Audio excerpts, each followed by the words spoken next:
Bum bum da da da da da bum bum da.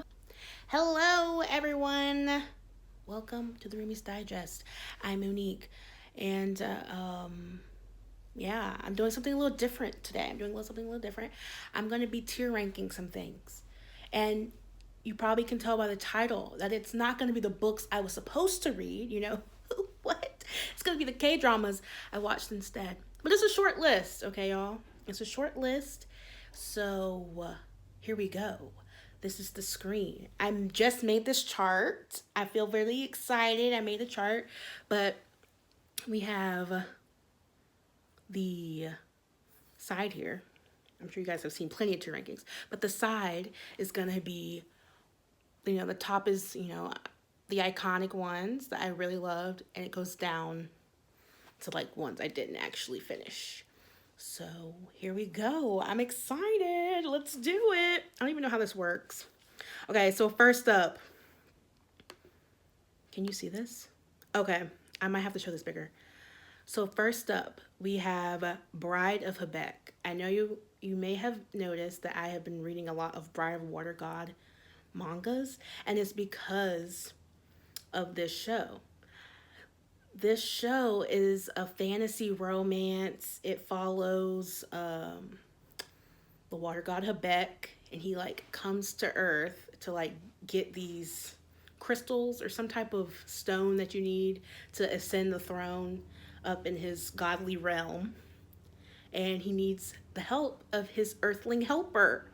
But the earthling helper is like, you're crazy, because she's a psychiatrist, and she's like, look, are you one of my patients? And it's just kind of, do it just kind of unfolds from there. You're wondering, do they like each other? What's happening? Obviously, it turns into a romance. And the show was good. I'm trying to see where I want to put this. The show was good, but when I was reading, but it didn't have, I don't know what, it was missing something. The only reason I'm kind of, I'm going to put it here. I'm putting it here because I'm like torn because of how much I liked this guy in the picture. If you can tell, this is Gong Myung. Gong Myung. I looked him up to see if he was in anything else that I can watch.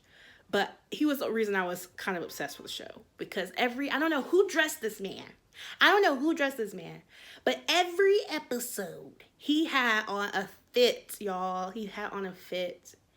And when I say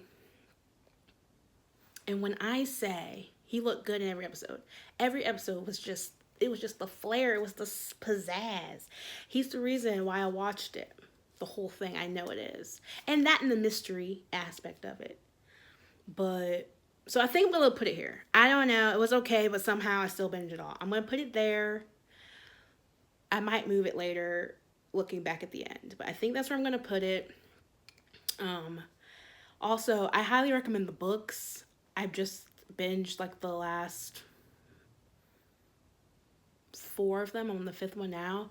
But the books are way different from the show. Like, I can see why people didn't like the show as much, because the books are not like the show at all. Like, they kind of made the show more modern. So, like, still some elements, obviously, of the main romance. But, like, when I picked up the manga, I was like, what's happening? Who are these characters? So that is something. Okay, what's next here? Oh, I forgot I watched this. Okay, this one is gonna be Cinderella and the Four Knights. So, Cinderella and the Four Knights. So it's exactly what it sounds like. It is a character. She's the only girl, and she has these like 4 suitors potentially. Really, it's mainly like 3. I'm like, the 4th one didn't even, I don't know, but he's like 3 suitors. She has to go to this house and live with these guys. She's kind of like the babysitter. Not these babysitters. She's trying to get these guys to be better men in life. So the grandpa hires her to, get these boys in line because they all have their own issues. They don't want to play along. And he's just like, look, we're a family. So, but the first episode got me because literally it's fake dating, and y'all, fake dating is up there in my top romance tropes. So, yeah, I was sold. I was sold on the fake dating aspect of it. If you want some good fake dating, a love triangle. There's like lots of love triangles, obviously, because there's obviously 4 nights. Anyway, Cinderella and the 4 nights. I don't know where I'm gonna put it. On. I'm gonna put it on So Good. That's where I'm gonna put it. I think. I mean, I was kind of obsessed with it though, y'all. I was kind of obsessed. It might be iconic. I'm not sure. It might be iconic. I'm gonna put it here on So Good, and we'll see. Okay, what's this one? I can't tell. I think this is I don't know what this one is. Uh-oh. I'm like, which one could this be? No, this is Hotel de Luna. All right, let's go to this one. Wait, Hotel de Luna. Hometown Cha-Cha-Cha. It's Okay Not to Be Okay. Korean Odyssey. Which one is this? I am shook. I don't remember what that's. I can't tell by the picture. It's so tiny. Okay. Okay, hold on. I haven't watched that many, y'all. I haven't watched that many. All right, let me come back to this one because I don't know. Hometown Cha-Cha-Cha. Technically, the show hasn't completely been released yet on Netflix. But I kind of want to put it on iconic. If y'all, okay, Hometown Cha-Cha-Cha. This is the Heart of Dixie equivalent in Korea, I swear, for Korean dramas. I promise you. If you guys know what Heart of Dixie is, it was a guilty pleasure of my household. All my roommates, we watched Heart of Dixie. And I have found the K-drama equivalent, and it is called Hometown Cha-Cha-Cha, y'all. And it's about a dentist who moves to the countryside of, and falls in love with like, maybe not falls in love with, but I mean, look at the picture. It's obvious they're falling in love. It falls for like the jack of all trades guy. It's kind of like I don't even know if they're called enemies. It's just kind of like a fish out of water, you know, that kind of trope. She doesn't really fit in. She's the city girl into the small town and the hijinks that come from that. I want to say it's like, I don't know. I'm going to put it down with shows I'm obsessed with because technically it's not all completed. But I really am obsessed with it. Like, I binged all the episodes. I thought I had more time. I'm putting it here. Okay. The next one, Hotel de Luna. If y'all have saw my vlog, you will realize that I could not stop watching this show. And it is so good. Hotel de Luna follows a hotelier, a hotel guy. It's pretty... I don't even know how to... It's like there's so many layers to all of these shows. I'm like, giving you just the quick blurb is not enough. But Hotel de Luna is about... It follows IU. Y'all, when I say I'm obsessed with this actress, I love her now. It follows IU. She has like... She's in charge of a hotel that only caters to ghosts. Humans are not allowed there. But there is one like human helper that helps her like do like earthly things, like I don't know, pay taxes, not look crazy, like why are you here? And that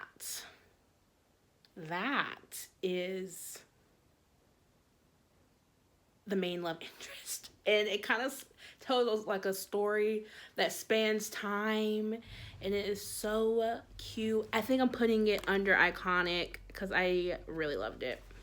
I had a great time, and it was my first one seeing like the main character, like the powerful one, be a woman. It's my first one seeing that, and I really enjoyed that. Like, she was a badass, and I loved it. All right, this is It's Not Okay to Be Okay, and Christine has told me many a times to watch this. Is like her favorite one, and I started it, but I didn't finish it. Like, for some reason, I didn't finish it, so I know I need to give it another chance. I hate to put it down here because it was really good. It follows this like author. I think she writes children's books, and she has like an iconic like characters, and I don't know, for some reason they have to help each other, and I really don't remember it that well. So I think I need to put it down at the bottom. But it was good, the episodes I saw, but I didn't finish it, and I need to give it another chance. Oh my God. Y'all, A Korean Odyssey. This really was my whole life. I didn't read for weeks because of this show. A Korean Odyssey is my favorite one. It is iconic. It cannot be stated enough how much I love A Korean Odyssey. Korean Odyssey is so good. It's also another fantasy romance. It is so good, y'all. I promise you. I know that I'm hyping everything up, but I promise you, I've only got two in the iconics, and it is Hotel de Luna and Korean Odyssey. The Korean Odyssey is so good. It is so good. It follows this woman who can see ghosts, and she makes a deal with the Monkey King, Monkey God, Monkey King, one of the two. I think it's a god, Monkey God, and for protection. And obviously, the monkey is a trickster, and he says, "Psych, I'm not helping you," and flees the scene. And so flash forward to the future, she runs into him again, and she's like, "Ooh, why do I know your face?" And it just all unfolds from there, y'all. I think I really need to rewatch it. It keeps popping up on my Netflix. I'm like, Netflix, I've already seen this. You need to give me more things. But they know deep down that I need to watch Korean Odyssey again. All right, what's next? Save Me. Okay, Save Me is interesting. Save Me is interesting. I don't know where to put this one. Save Me. And the reason I watched Save Me is because of another show, which I'll get to. But I'm obsessed with one of the actors, and he outshined the cast. I mean, the male cast, because the main girl really held it down too. He outperformed, but he wasn't the main, like, he was like the second lead, like, there's two leads, and his storyline outshined. But I think I need to give it another chance. I'm gonna have to put it in the DNF category, mainly because, hello, we have a special guest. Come on. Remind me. Come on in. Just trying to get where the good lighting is. We're all chasing the sunshine right here. Front of the house. Okie dokie. No worries. So, I'm gonna have to put it in the DNF because I really stopped watching it on episode 4. But Save Me is a very interesting concept because it follows this woman whose parents kind of put them into a cult, and she's trying to escape the cult. The cult is weird, and she's like noticing weird things happening, and she's like, "Look, we need to go, Dad, Mom, brother, we need to leave." But things occur that make them even more kind of ingrained into the cult, and so these guys are supposed to help her escape the cult. But I never got to that part where they really were like, this is the plan, I kind of stopped it midway through. And I don't know why I stopped it. I think I just wasn't in the mood, because I promise you, the show is crazy. It's like one of the more crazier ones that I've seen. So, yes, here we go. Next, before my phone dies, oh Lord. Next, we have Squid Game. Okay. Squid Game took over the world by storm. Everyone loves this show. but me, I feel like. I'm putting it in the I don't know, it was okay, but somehow I binged it category.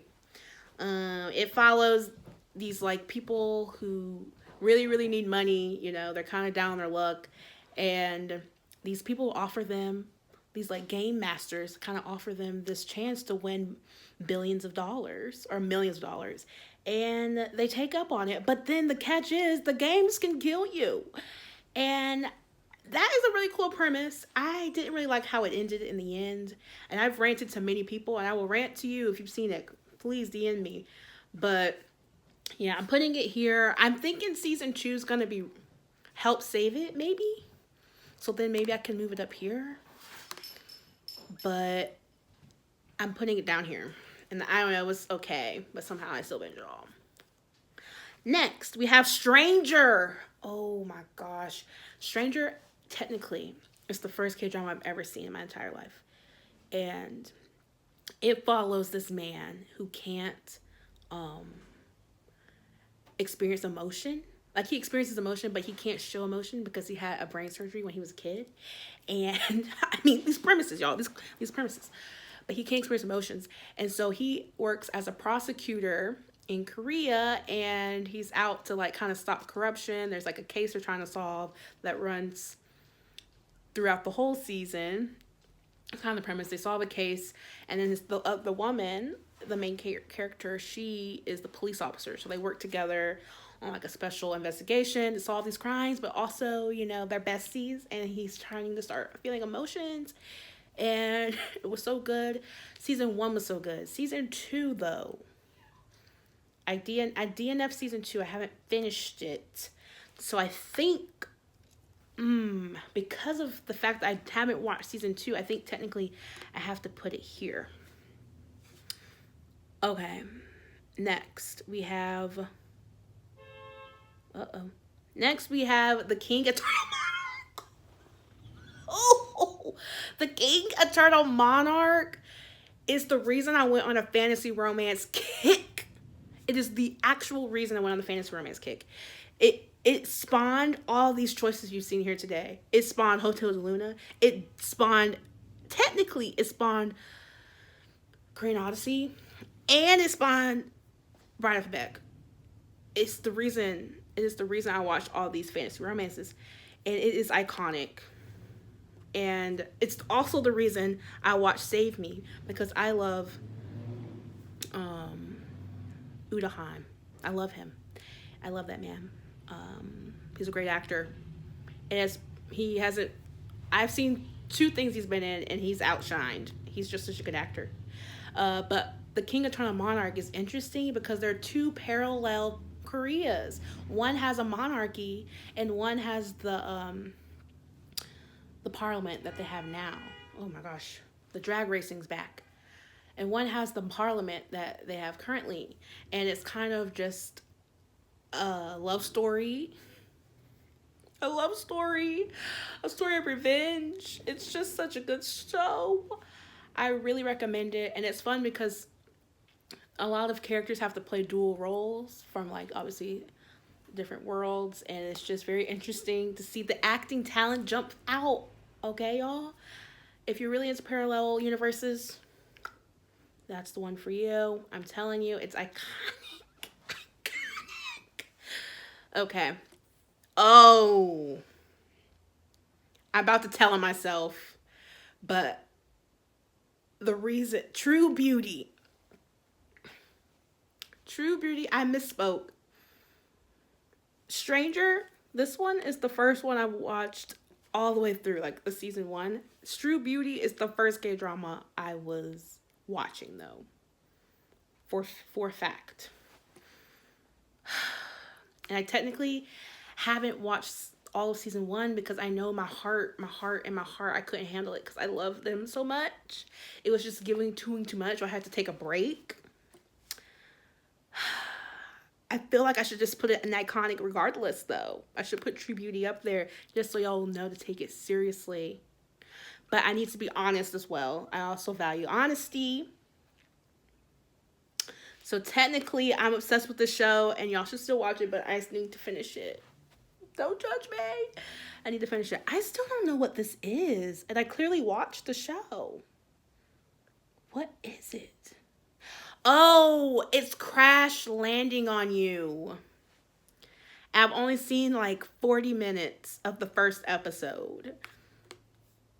That's why I couldn't recognize it. I've like been trying to figure this out the whole time. That was Crash Landing on You. I DNF'd it, and I need to give it another chance. So that's it. That concludes my tier ranking of all the K-dramas I've watched instead of reading books. Technically, I read all the webtoons though for True Beauty, and I read the Bride of the Water God manga, not all the way through. But yeah, this is what I've been spending my time on. It is a comprehensive list of all the K-dramas I've been watching. But yeah, let me know if there are any other mangas or books that I should be reading based off this list of shows I've been watching and what they're about. Also, let me know if there are any K-dramas that I've been missing out on, because y'all know I'm willing and able to make time for either of those things. But yes, thank you for watching. This is my first tier ranking. I hope I did it right. We'll see in a little while. But yes, thank you for watching. Again, comment down below if you've seen these shows, know any other shows to watch, any books that kind of match the shows I've been watching. Also, like the video if this is something that was fun, or you want to support us, and also subscribe to support me and Christine at Roomies Digest. Yeah, that's it. Bye, y'all.